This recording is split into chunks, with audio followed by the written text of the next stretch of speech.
Oui, bonjour. Donc on va reprendre en fait une ancienne vidéo, j'ai été coupé, ça a été un peu l'horreur sur cette vidéo, enfin certaines vidéos ça arrive. Donc là je vais reprendre en fait les explications sur ce fameux infini, le nœud et l'arithmétique. On est toujours dans l'arithmétique. Alors,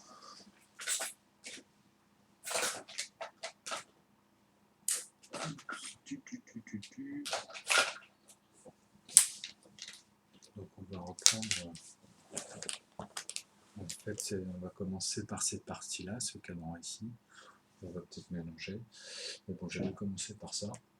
En fait, en expliquant que 0,99999 à l'infini, en fait, il y avait une catégorie.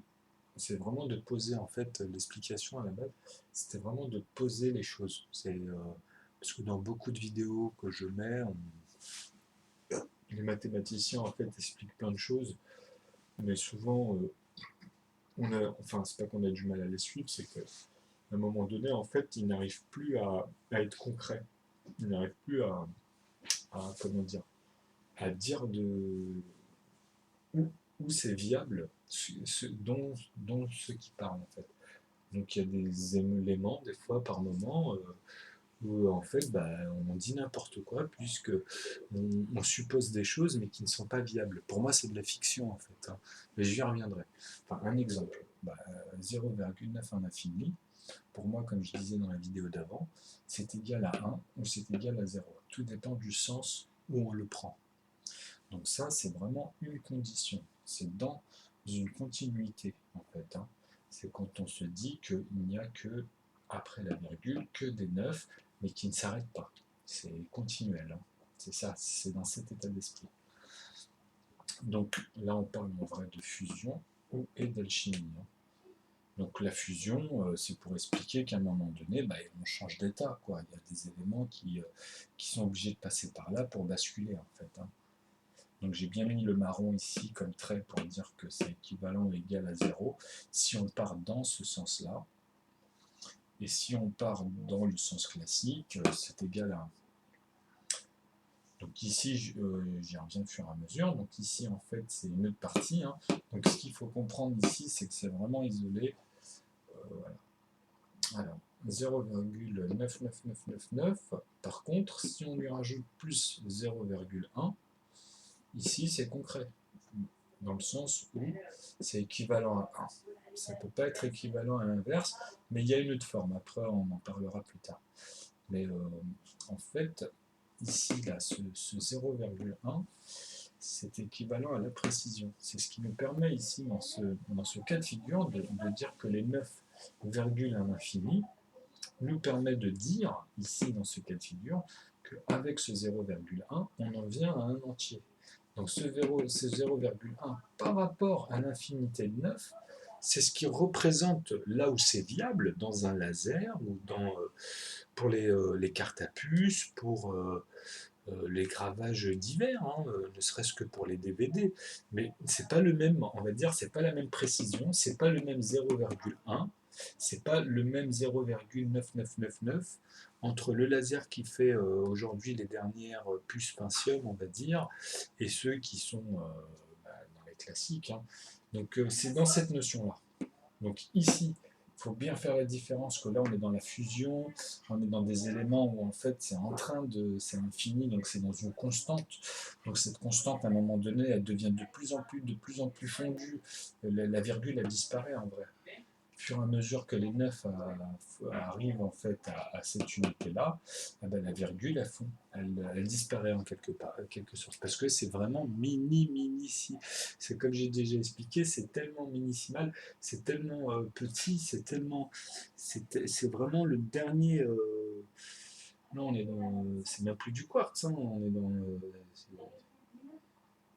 est vraiment dans, c'est du quantique, hein, là on est, en bref.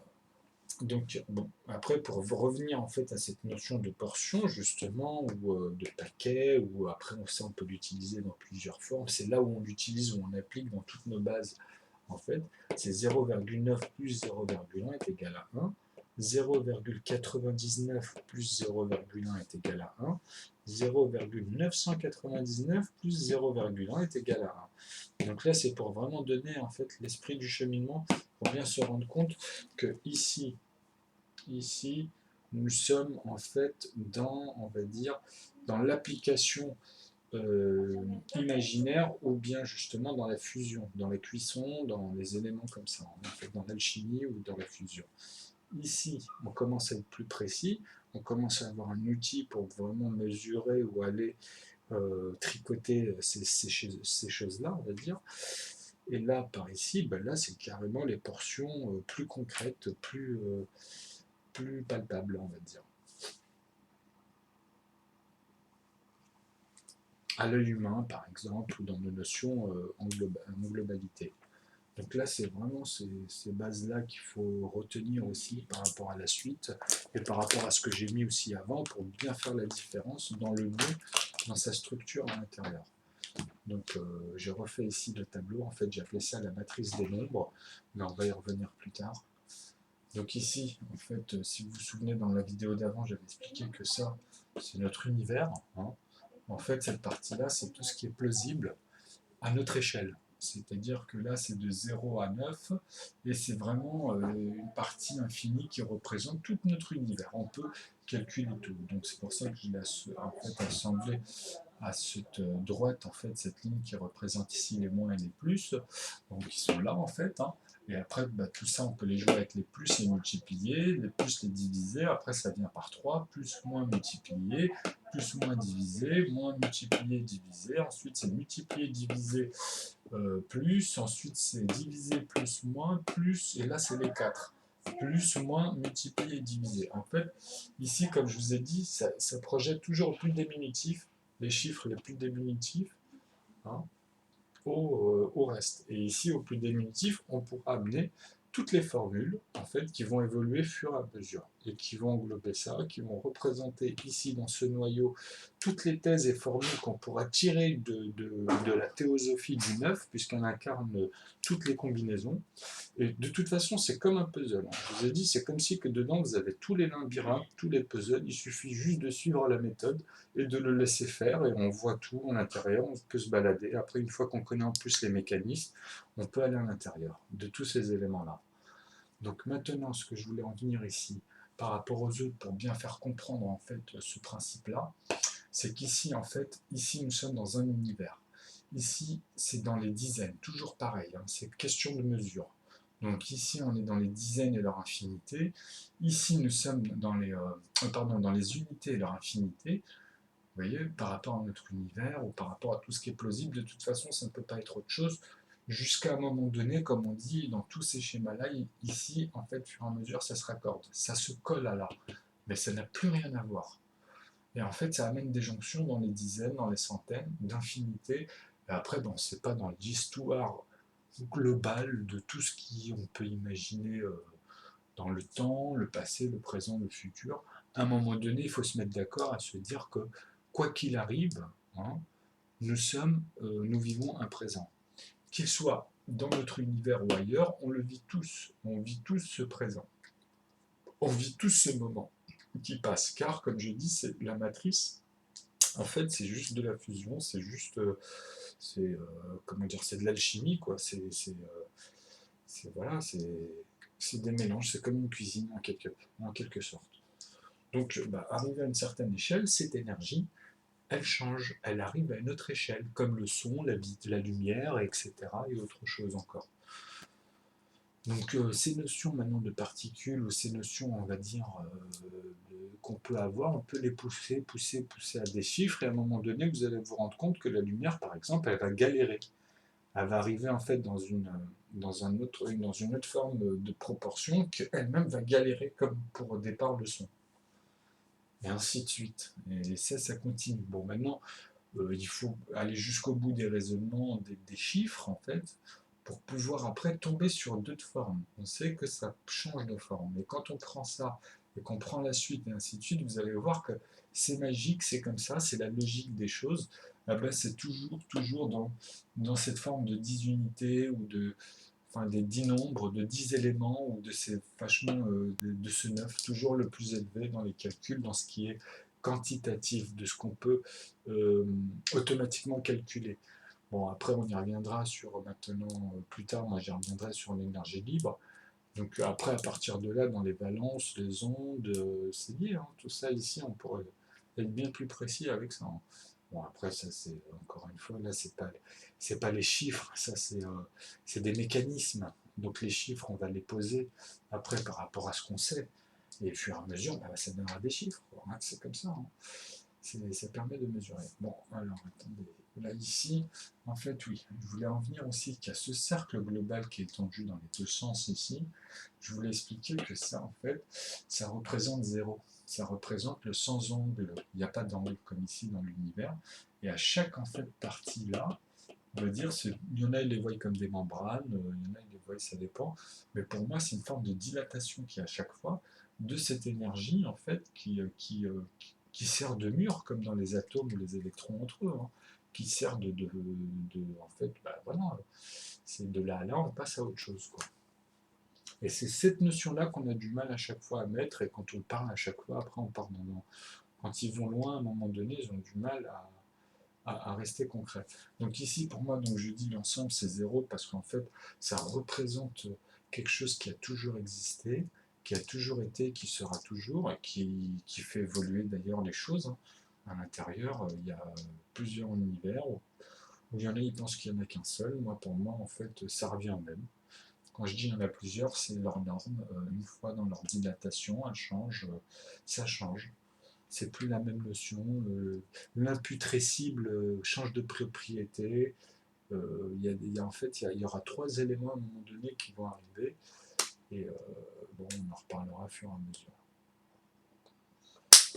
Donc ici, ce qu'il faut comprendre en fait, c'est que là, ce que je voulais expliquer aussi, c'est que les 1 et les 0 aujourd'hui, on travaille dans l'informatique. Aujourd'hui, on bosse avec le 1 et le 0. C'est-à-dire qu'avec ce chiffre-là, en gros, et la combinaison de celui-là, on fait toutes les sommes du 2. On peut aussi faire toutes les sommes du 3, plausible, hein, que vous pouvez imaginer à l'infini, tout en bas. Donc 3, 3, 3, 3, 3, les plus, les moins ici, après vous les traitez comme vous voulez.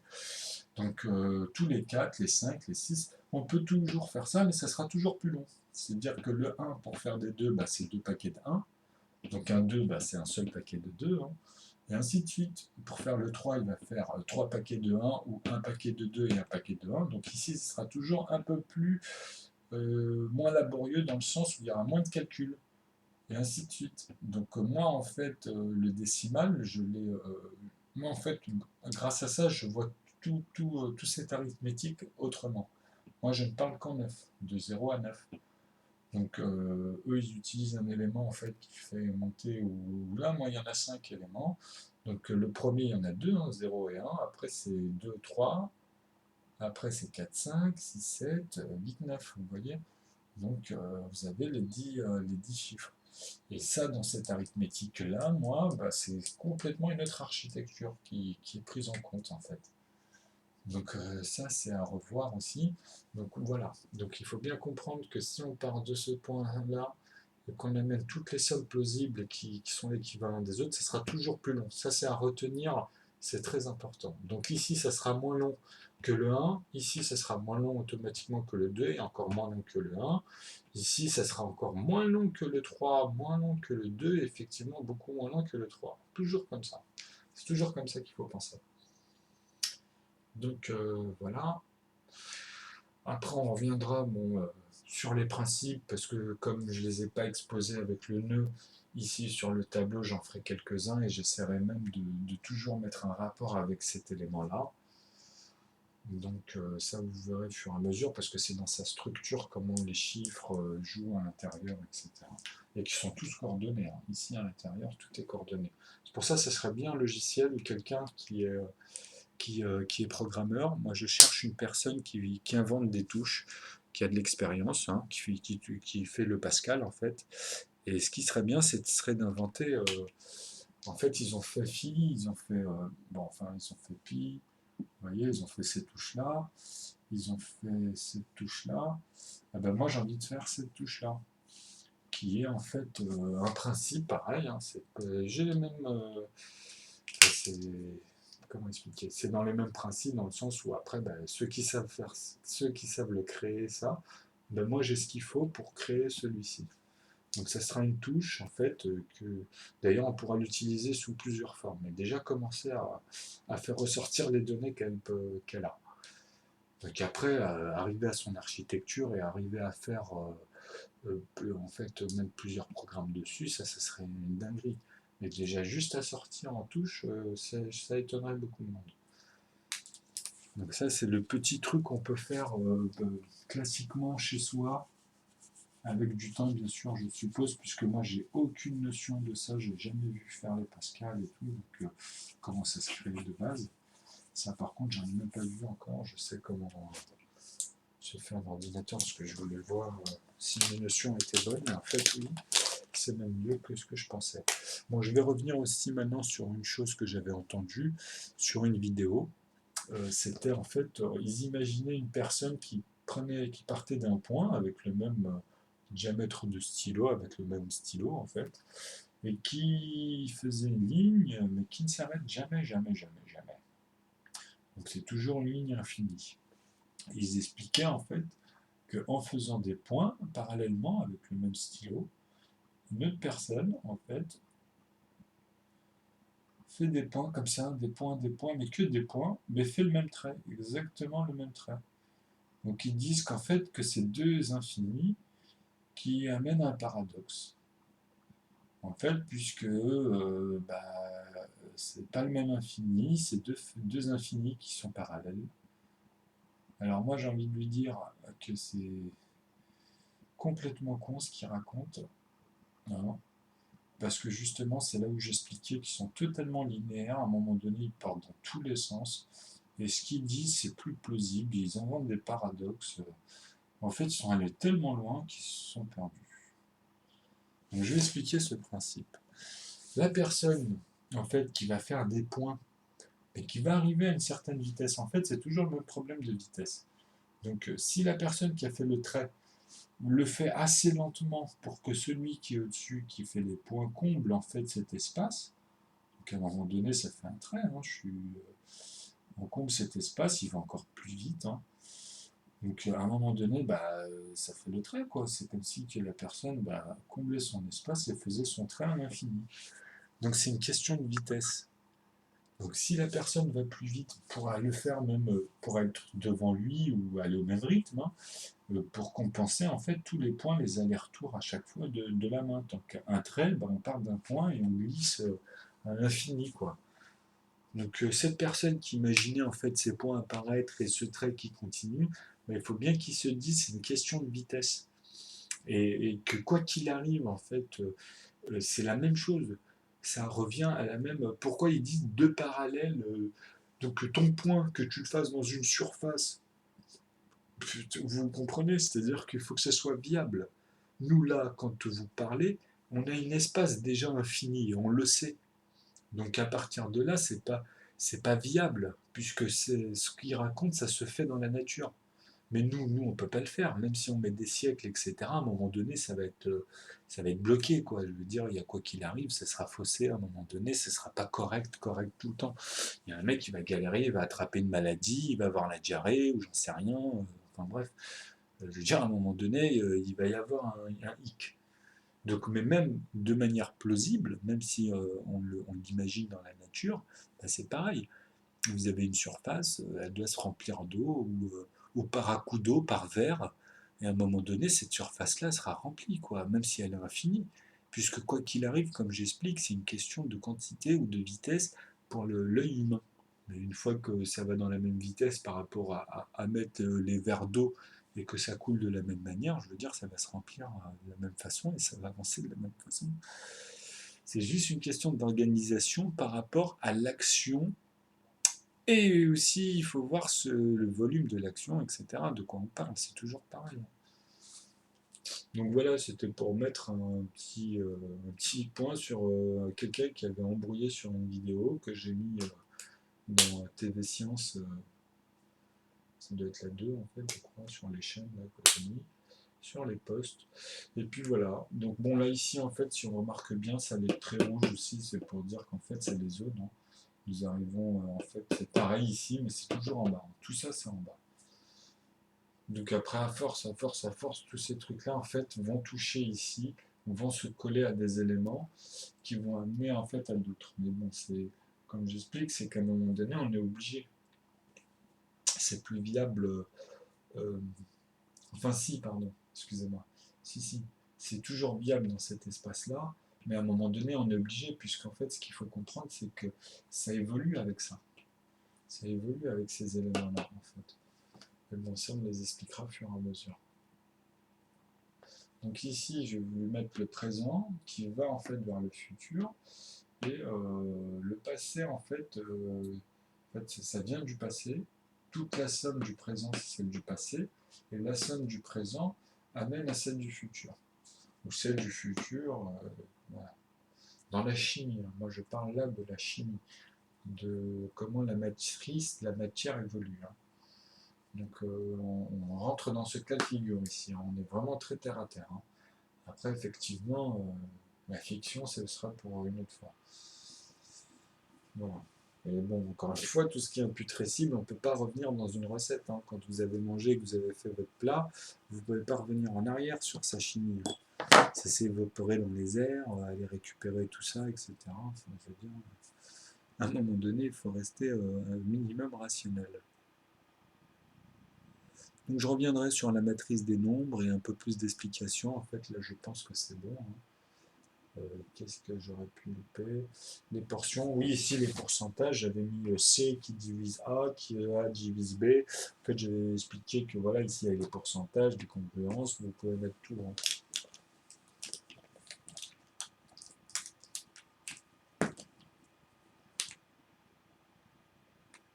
Donc bah voilà, le PGCD ici, on va dire, bah, vous les voyez un peu, on part toujours dans les extrêmes pour justement faire une bonne mesure. Bon, après ici, vous pouvez enlever la virgule. Hein. C'est pareil, hein, 9 plus 1, ça fait 10, 99 plus 1, ça fait 100. Il faut bien comprendre que c'est l'étape en fait pour passer à autre chose. Vous voyez, c'est ça qu'il faut bien saisir. Donc ici, c'est bon. La matrice des nombres.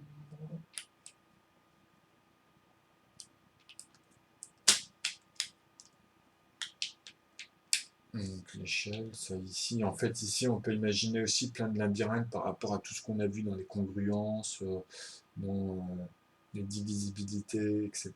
Ben, en fait vous les aviez tous ici, je vous avais montré une fois dans le tableau les principes, mais on y reviendra. Ça fait plein de labyrinthes en fait, hein. Mais c'est des formules en gros.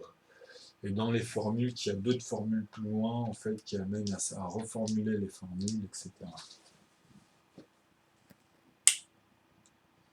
Donc ça, vous verrez au fur et à mesure. C'est vraiment, après, en fait, il faut décortiquer le nœud. Il faut le suivre et en même temps le décortiquer, montrer qu'on voit à l'intérieur, en fait, toute l'étoile, en fait. Hein. Il y a tout dedans. Ouais.